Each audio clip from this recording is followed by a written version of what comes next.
Hey all, Tony Bing here, hello and welcome back to another in-depth review for Marvel Strike Force. Now, in today's video we have our second look at Groot. The first time round that we reviewed him prior to his rework, he came in as a tier 2 hero, which is certainly lower on the tier list, so he was very much in need of his rework, but how much has it actually changed him? So in this video, so we can see if he's now worthwhile investing in, various different sections we cover. We firstly have the overview where we check out his tags and how you farm them. We then have a look at his stats. Next up it's the abilities, and that's where we've seen the majority of the changes for him. We then have his synergies, this is characters he works well with and characters you want to avoid, and then at the end we'll see if he has actually improved and he moves up in the tier list. But we'll start off anyway with the general overview.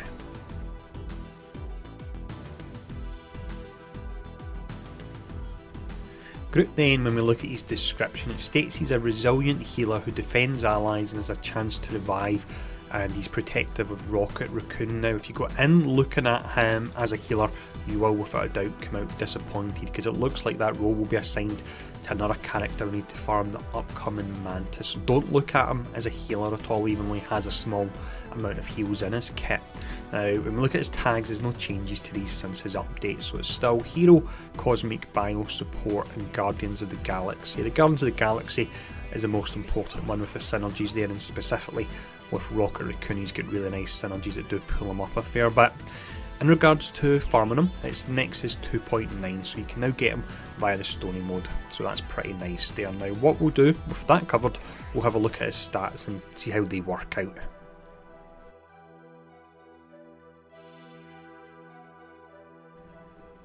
We start off here with his offensive stats. Now we didn't see any change to his stats in the rework at all, so he still has the same strengths and weaknesses. Now one of the strengths he does have is the fact that he can actually hit really hard, and if you pair him up with Rocket you can get a guaranteed assist, meaning you can do a nice amount of damage. His damage rating, as you can see, it's actually way up at a B. Now this and just about everything else in his kit is pulled down by his speed. His speed on his own is 70, which is an F rating. He's one of the slowest characters in the game. If you pair him up with Star-Lord with a maxed out passive, then he gains 20% speed, so that pulls it up to 84, which is a bit better, but it's still certainly on the slower side, and this really still does harm him.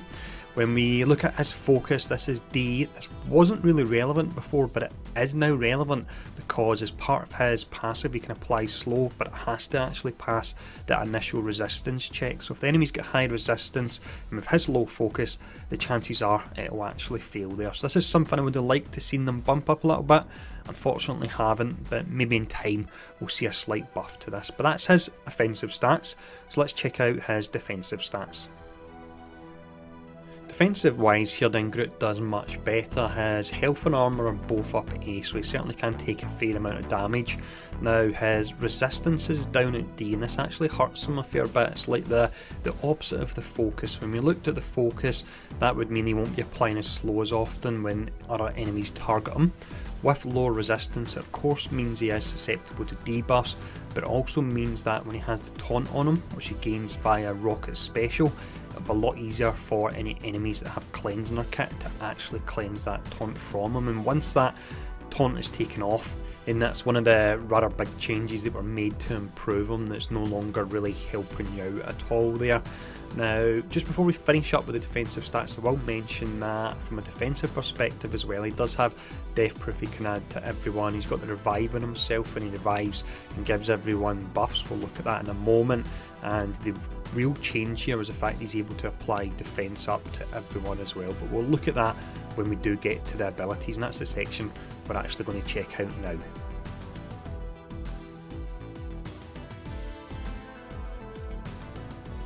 For this abilities section here, what I'll do is I'll actually show off the tooltip of the ability maxed out, and when I'm talking about it I'll let you know how high you want to level it as well. Now the first one we look at is a passive. Looks pretty amazing on the surface, but overall I'm not that impressed with it. Now it's called I Am Groot. Previously with this on death you would have a chance to revive and also you would apply Death Proof to Rocket and apply Defense Up to allies. So the changes with this are that when Groot is attacked, you apply Slow to Attacker for 2 turns, which sounds pretty awesome, and apply Speed Up and Defense Up, and also Counter to Guardian allies when you're defeated. Now, the reason I'm not massively impressed with this is when we actually look at the Slow first. We've talked about the fact that it has to pass the resistance check in the first instance. You've also got the fact that Groot doesn't have the highest uptime on his taunt, and it means that if you drop Groot in a team with Drax, Drax will have the taunt up as well, and it means they're fighting against each other. So for that reason, you have to hold off using Rocket Special till turn number 2, and I like to use it in turn number 1 to burn the character down. Now, also with this, while it says you gain slow for 2 turns, or the enemy gains slow for 2 turns, they actually don't, they only get it for 1 turn. The reason it says 2 turns is the enemy takes their attack, they'll hit you, that counts as the first turn when it applies that debuff, and it ticks over to the next character, and then you only have 1 stack of it remaining there. So that, without a doubt, makes it a lot less useful. In regards to the buffs you gain on death, they apply Speed Up, Offense Up and Counter to Guardian allies. They are nice, but it's only 1 turn of buffs, and you have to actually lose the character, and he's a character that most people will actually just ignore for most of the match. They'll stun him and they'll slow him, and then they'll just forget about him for the rest of the match there. So for that reason, not massively impressed with the changes for this, and I would only take it up to level 4. With the basic then, we've not actually seen any changes to this at all. It's still exceptionally basic. It's called Crushing Blow, and with this you attack the primary target for 340% damage, and that's it. Nothing else. I would have liked to seen a bit more of a buff added into this to flesh out the support role that he does have. Because it is so simple, this one, and it does hit hard, although Groot's not there really to put out damage, so for that reason I would say you can take this up to level 5 or level 6. Most certainly don't go using your orange materials and taking it to level 7 at all. When we look at the special here, this has seen a pretty nice change, and for me it's the main reason that if you were to use Groot, this would be the reason why. So his special is called Overgrowth. It's on a low 3 turn cooldown. Previously with this you would gain 2 Death Proof and apply Death Proof to your allies as well. Now the big change with this is that you apply Defense Up to all allies, and the reason this is so nice, if you pair him next to, let's say, Star-Lord, who generates energy, or next to Thanos, who gains energy potentially for cosmic characters that are adjacent to him on kill, then you can have an exceptionally high uptime in the Defense Up in this. And again, as mentioned, this for me would be the reason you would actually take Groot, and it's the reason that I see him now more as a support character rather than an actual healer. He's there to keep your defense up on all your characters, and also to give Rocket a bit of a damage boost as well. Now in regards to how high you want to take it, the difference between level 6 and level 7 is only 1 death proof on Groot alone, so most certainly don't use your orange materials on this and just keep it at level 6. For the ultimate, we have another skill here that's seen quite a few changes, but it's one more that I do find a little bit underwhelming still. So this is called Life Spores, and this is his heal skill. It's low 4 turn cooldown, so pair him up with Thanos or Star-Lord to make the most of this. Now previously you would heal all allies for 2000 health. This is jumped up to a whopping 6000 health, so that's 4000 health in total, which in Age of Red Stars is completely pointless, to be honest, and they need to get rid of these flat amounts for healing and just make it percent based. On the subject of the percent, that remains the same as it was before, so it's still 5%. So if Groot was level 70, maxed out at 7 star, that's just regular stars, it would be about 4500 health, taking his healing total to 10,000 health. And again with red stars, some characters are breaking 200,000 health, so 10,000's pretty useless there. The next element of his ultimate is one that I feel is a good reflection of his rework, and then it looks really good on the surface, but when you dig a little bit further, it's not as impressive. So this is clear 2 negative effects from allies. Previously you had a 30% chance to clear the negative effects. Now being able to do that is nice, but one of the problems is how it interacts with his pretty pitiful heal.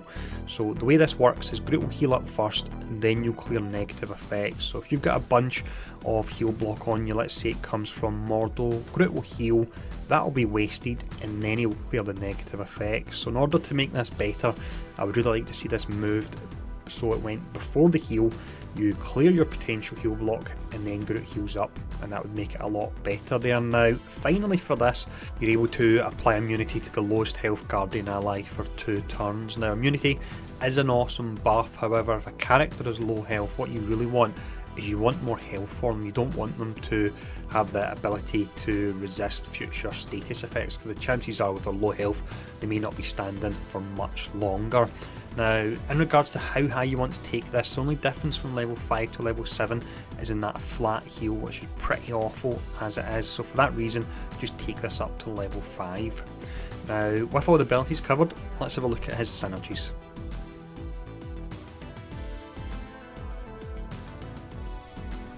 When we look at characters he works well with, the most obvious choice would be Rocket, due to the fact that when Rocket fires off his special, you are gaining the taunt, and then if Groot is taunting, there's a chance he can apply slow to any enemies and attack them. Now I will mention that I've already touched on this earlier on in the video, but if you're going to use the special one Rocket and you're running Drax in the team, use it in turn 2. Otherwise what you're doing is you'll be fighting with Drax having 2 taunts up as to who will be attacked, and it means there's less chance of actually applying the slow. Also, just on the subject of Rocket as well, Groot can massively buff his ultimate, and for me that's probably the best part of Groot. He can give Rocket an additional 60% damage on his AoE damage on his ult, which is pretty amazing as is. Other characters that can help him out, and this really ties in with the special and the defense up due to the low cooldown on it, are Star-Lord and Thanos, because they can give him energy regularly, and that can give you an exceptionally high uptime in that. If you were to be running raids, it could work nice with Mantis, because Mantis is now the healer for the Guardians of the Galaxy and Groot's more your utility character, so the two of them together would make a pretty tanky setup.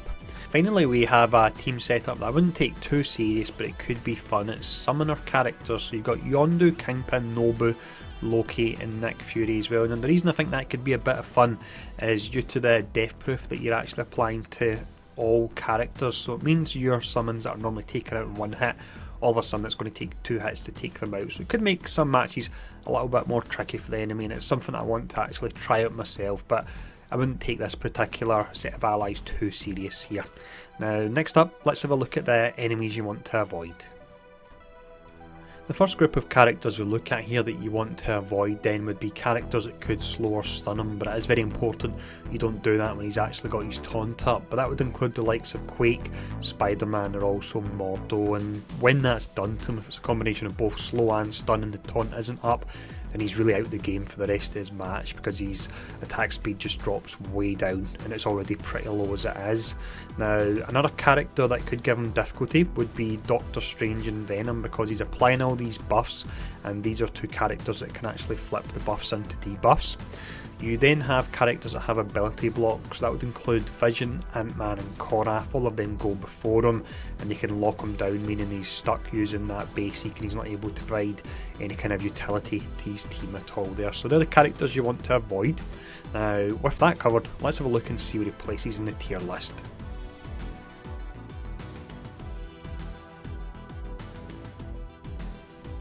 Before we actually rate Groot then, I'll mention the fact that you can see he's rated as a high level 2 character, and he would move up 2 slots via synergies. That would be mainly pairing him up with Rocket Raccoon there. Now, where would he actually place now? Now, I'm not massively impressed. You probably already guessed that from the other sections of the video we have covered, so I'll actually talk about his pros and cons before I do place him, because I feel this is one that there could be a lot of debate about.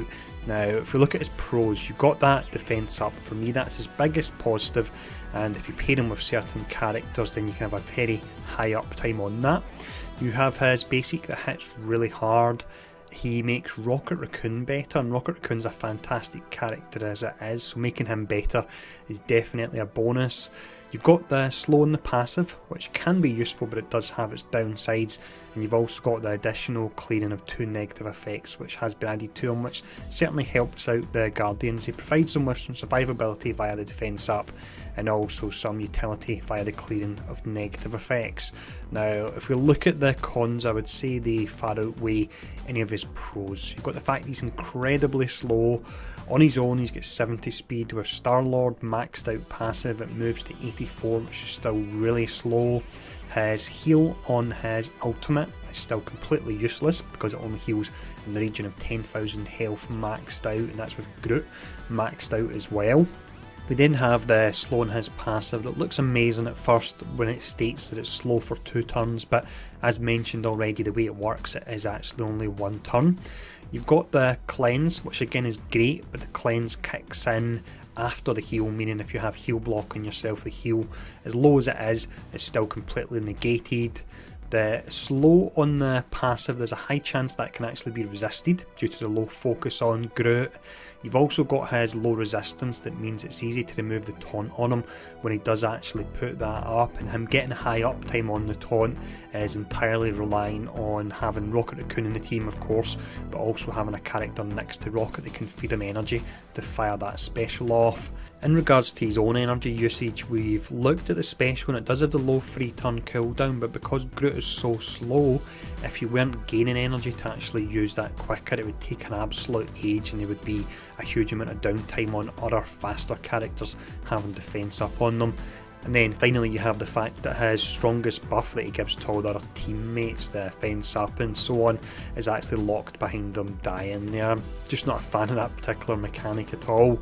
Now, with all that in mind, on his own, really don't think he does that great at all, so I would place him as a mid level 3 character. That drops him in for the likes of Ultimus and Iron Fist. Iron Fist, of course, though, does have the number 6 to meaning he jumps way up in the rankings through synergies. Now, in regards to synergies for Groot, you can make him better via the likes of Thanos and Star-Lord and give him energy, and it means although he's still slow, the chances are he'll have enough energy every turn, every time he ticks round, to actually fire off that special and keep the defence up. And then you've got the synergies via Rocket, but on that side of things it's really Rocket that gets better rather than Groot that gets better. So for that reason with synergies, I would say he would move up to 2 slots as a low alpha, but without a doubt on his own for me he's not been improved that much. Still find him really underwhelming and I massively regret upgrading him to star rank 7 unfortunately. So mid-level 3 for Groot. I think this is one that's probably going to be a bit controversial because I've seen some players that love him and some players that absolutely hate him. So let me know in the comments below what you think, how you're getting on with him, and as always, thanks for tuning in and I'll see you all again soon.